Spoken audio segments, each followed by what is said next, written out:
রাখেন আল্লাহর জন্য, রাসূলের জন্য, একসাথে হয়ে যান। বরকত দিবেন যিনি, তিনি কে? ইখতিলাফ করলে, গাদারাত করলে সেখানে বরকত থাকে না, সেখানে ঐক্য থাকে না। সেজন্য যে যে দল করুক আমার দেখার বিষয় না, যে যে দল করুক আমার দেখার বিষয় নয়। আমার দেখার বিষয় সেখানে আল্লাহকে মানে কিনা, রাসূলকে মানে কিনা। আল্লাহকে এবং রাসূলকে যে পরিপূর্ণ মানছে সে আমার ভাই, তার বুক আমার বুক আমি একসাথে লাগাবো। কেউ যদি বলে আল্লাহকে মানি রাসূলকে মানি না, সে মুসলমান হলো? রাসূলের প্রশংসা এত বেশি করতেছে, 1 ঘন্টা মাহফিল একটা আল্লাহর প্রশংসা নাই, আছে না নাই? আল্লাহর প্রশংসা থাকতে হবে, সমান তালে রাসূলের প্রশংসা থাকতে হবে, ঠিক কি না? মানে আল্লাহ আমাদেরকে বুঝ রাখতে হবে। আপনারা কষ্ট পাচ্ছেন মনে হয়? কষ্ট পাচ্ছেন? রাসূলকে 4টা মিশন দিয়ে পাঠাইছেন, জোরে বলেন কয়টা? 1 নাম্বার হচ্ছে ইয়াতলু আলাইহিম আয়াতিক। ইয়া রাসূলুল্লাহ, আপনি যে দাওয়াত দিবেন, আপনি মন গড়া দাওয়াত দিতে পারবেন না, আপনি আল্লাহর কোরআন দিয়ে মানুষদেরকে দাওয়াত দিবেন। সুবহানাল্লাহ বলেন। দাওয়াতের যে গ্রন্থ সেটার নাম কি? কথা বল নাকি? কোরআন ছাড়া, কোরআনের ব্যতীত কোন গ্রন্থ থেকে কি দাওয়াত চলতে পারে? ইয়াতলু আলাইহিম, রাসূলকে আল্লাহ বলতেছে আপনি যদি দাওয়াত দিতে হয় কোরআন থেকে দাওয়াত দিবেন। মান ক্বালা বিহি সাদাকা, কোরআন থেকে বলে সে নিশ্চয়ই সত্য বলে। তাফসীরুল কোরআন মাহফিল, এটা হচ্ছে কোরআন থেকে কথা বলার মাহফিল। একজন ভাই বলবে মিলাদুন নবী মাহফিল দিলে কি হইছে, আরেকজন বলে সিরাতুল নবী মাহফিল দিলে কি হইছে। একজন বলে মিলাদুন নবী জিন্দাবাদ, সিরাতুল নবী নিপাত যাক। আরেকজন বলে সিরাতুল নবী জিন্দাবাদ, মিলাদুন নবী নিপাত যাক। আরে ভাই, মিলাদ এবং সিরাত দুটার মাধ্যমে হচ্ছে মুহাম্মদ রাসূলুল্লাহ। মিলাদ তো রাসূলের জন্ম, সিরাত রাসূলের পুরো জীবনী। রাসূল জন্ম না হলে সিরাত হইতো? তো মিলাদও আছে, সিরাতও আছে, কথা বলে না। মিলাদও আছে, সিরাতও আছে, অবশ্যই আছে। জন্ম পরেই তো মানুষের জীবন।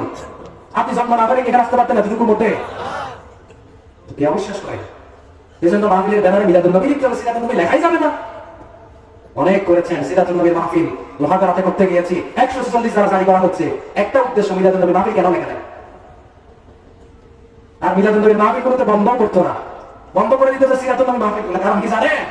মিলাদুন নবীর আলোচনাটা হচ্ছে সুবহানাল্লাহ, আলহামদুলিল্লাহ, রাসূল জন্মগ্রহণ করেছেন, জন্মের সময় মা আমিনার পেট থেকে একটা নূর বের হয়েছে, ওই নূরের মাধ্যমে শাম সিরিয়া আলোকিত হয়ে গেছে। এগুলা কিসের ওয়াজ? সুবহানাল্লাহর ওয়াজ। কথা বলে কিসের ওয়াজ? সুবহানাল্লাহর ওয়াজ করেন, কোনো সমস্যা নাই।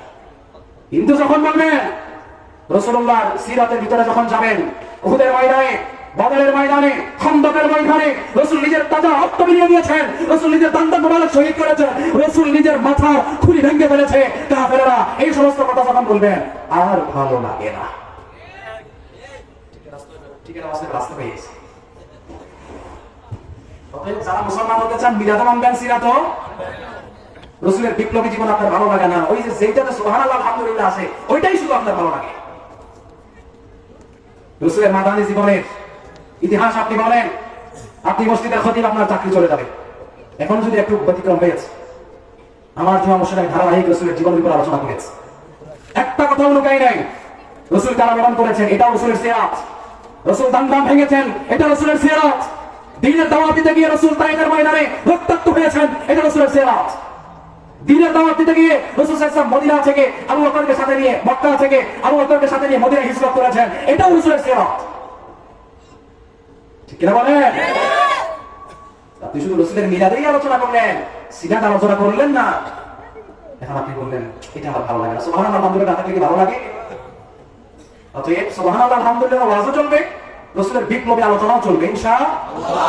দুটার মাধ্যমে ইসলাম, দুটার মাধ্যমে কি?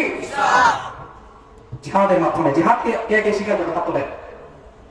জিহাদকে অস্বীকার করেন যারা হাত তোলেন না তারা অমুসলিম থাকলে তুমি না, সমস্যা নাই।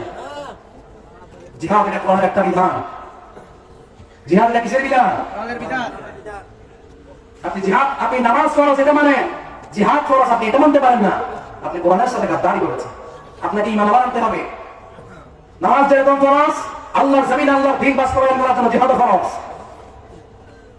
রাসূল, আপনারা যে মসজিদে মিম্বার আছে সেটার নাম হচ্ছে মেহরাব। মেহরাব মানে কি? অস্ত্র রাখার জায়গা। রাসূল যেখানে নামাজ পড়েছেন ঠিক তার জায়গার মধ্যে রাসূল তরবারি রেখেছেন। কাফেররা আক্রমণ করতে এসেছে, রাসূল সালাম ফিরিয়ে কাফেরদের সাথে প্রতিরোধ করতে গিয়েছেন। যুদ্ধের ময়দানে রমজান মাস চলছে, বদরের যুদ্ধে রমজান মাসের মধ্যে রাসূল যুদ্ধ করছেন, সাহাবীরা তৃষ্ণায় যুদ্ধ করতে পারতেছেন না, রাসূল সাহাবীদের সামনে টক টক করে পানি খেয়েছে, সাহাবীদেরকে বলতেছেন সাহাবীরা রোজা ভাঙো, রাসূল বলেন ইয়া রাসূলুল্লাহ রোজা ভাঙবো না, রাসূল নিজে আগে রোজা ভেঙেছে, তারপরে যুদ্ধ করেছে। ইসলামকে টিকিয়ে রাখার জন্য জিহাদের ময়দানে যখন ঝাঁপিয়ে পড়বেন তখন আপনি রোজা ভাঙতে পারবেন।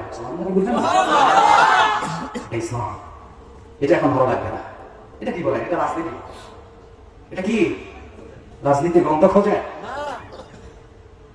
এখন বলবেন আর সিরাতুল নবীর আলোচনা ভালো লাগে, বিধান বিধান নবী চল কথা বলেন ঠিক কি না? আল্লাহ বুঝার তৌফিক দাও, আমিন। সব এখানে যারা এসেছেন সবাই আমার ভাই, সবাই আমার কি ভাই বলেন? সবাই কি আমাদের? আপনার ডানে যিনি আছেন, বামের সামনে পিছনে সবাই আমাদের কি বলেন? কি মুসলমান মুসলমানের এই জায়গা থেকে কল্পনা করতে হবে। আল্লাহ সুবহানাহু ওয়া তাআলা রাসূলকে পাঠিয়েছেন ইয়াতলু আলাইহিম আয়াতি, রাসূলকে পাঠিয়েছেন ইয়া রাসূলুল্লাহ আপনি দাওয়াত দিবেন কোরআন তেলাওয়াত করে করে, কোরআন আয়াত তেলাওয়াত করে করে, বলেন সুবহানাল্লাহ। এবার বলা হচ্ছে ওয়া ইউযাক্কিহিম, এবার বলছে আপনি তেলাওয়াত করে আয়াত শোনাবেন, এক নাম্বার কাজ। দুই নাম্বার কাজ হচ্ছে আপনি এবার আপনার উম্মতদেরকে পবিত্র করবেন। কি করবেন? আমি আপনাদেরকে মাহফিলে আবার আয়াত তেলাওয়াত করে করে শোনাচ্ছি, খুবই সহজ একটা কাজ, কিন্তু এই কোরআনের তেলাওয়াত শুনে যাওয়ার পরে কারা কারা নিজের জীবনকে পরিশুদ্ধ করতে পেরেছেন, তাসকিয়াতুন নফস কারা কারা করতে পেরেছেন, নিজের নফসকে কারা কারা পরিশুদ্ধ করতে পেরেছেন, কারা আগে নামাজ পড়তেন না এখন নামাজি হয়েছেন, কারা আগে সিগারেট খাইতেন এখন সিগারেট ছেড়ে দিয়েছেন, কারা আগে সুদ খাইতেন এখন সুদ ছেড়ে দিয়েছেন, কারা আগে ঘুষ খাইতেন ঘুষ খাইতেন এখন ঘুষ ছেড়ে দিয়েছেন, এভাবে করে যারা হারাম খাইতেন হারাম ছেড়ে দিয়েছেন। এভাবে করে যদি নিজের নফসটাকে পরিশুদ্ধ করা যায় তাহলে আজকের মাহফিল সাকসেস ইনশাআল্লাহ। এটা খুব কষ্টকর একটা কাজ, তাসকিয়া। রাসূলকে বলা হলো আপনি তেলাওয়াত করে মানুষদেরকে শোনাবেন, এতটুকুর মধ্যে সীমাবদ্ধ নয়, আপনি মানুষদেরকে পরিশুদ্ধ করতে হবে। এটাও কেবল আমি আল্লাহ আপনাকে দায়িত্ব দিয়ে পাঠিয়ে দিয়েছি। ওয়া ইউআল্লিমুহুমুল কিতাবা ওয়াল হিকমা, এক নাম্বার তেলাওয়াত করে শোনাবেন, দুই নাম্বার মানুষকে পরিশুদ্ধ করবেন, তিন নম্বরে এবার আল্লাহ তাআলা বলে দিচ্ছেন ওয়া ইউআল্লিমুহুমুল কিতাব, মানুষদেরকে আপনি রাসূলুল্লাহ কিতাব শিক্ষা দিবেন। সুবহানাল্লাহ। শুধুমাত্র কিতাব শিক্ষা দিবেন এতটুকু নয়, ওয়া ইউযাক্কিহিম ওয়া ইউআল্লিমুহুমুল কিতাবা ওয়াল হিকমা, হিকমা শিক্ষা দিতে হচ্ছে প্রজ্ঞা। আমার প্রিয় ভাইরা, তাহলে রাসূলুল্লাহকে আল্লাহ তাআলা যেই কার্যক্রমগুলো দিয়ে পাঠিয়েছেন সেখানের মধ্যে সহজ কাজ হচ্ছে তেলাওয়াত করে শোনানো, আর পরবর্তী কাজগুলো কঠিন, এগুলো আমরা এলাকা ভিত্তিক করব, এলাকা ভিত্তিক আমরা দাওয়াতি কাজ করব, এটার মাধ্যমে মানুষদেরকে যেন তাসকিয়াতুন নফস যেন করতে পারি। আল্লাহ তুমি আমাদেরকে তৌফিক দাও, আর জোরে বলেন আমিন। আল্লাহ তাআলা আমাদেরকে বুঝবার তৌফিক দান করুন, বলেন আমিন। আর জোরে বলেন আমিন। আলোচনা কি চলবে না বন্ধ হয়ে যাবে? সময় তো শেষ। আপনারা যদি বলেন, ওই যে বলছিলাম চেয়ার বসানো উচিত, আপনারা যদি দেন তাহলে বসবো, নাহলে কিন্তু উঠে যাবো। আল্লাহ আমাদেরকে বুঝবার তৌফিক দাও। চিৎকার করে বলেন আল্লাহু আকবার। আল্লাহু আকবার, আওয়াজ জোরে হলে চলবে, বলেন আল্লাহু আকবার। আল্লাহু আকবার, নারে তাকবীর, আল্লাহু আকবার, নারে তাকবীর। আল কোরআনের আলো, আল হাদিসের আলো, নারে তাকবীর। আল্লাহ এই তাকবীরগুলো আমাদের জন্য নাজাতের উসিলা করো, আর বলুন আমিন, আর বলুন আমিন।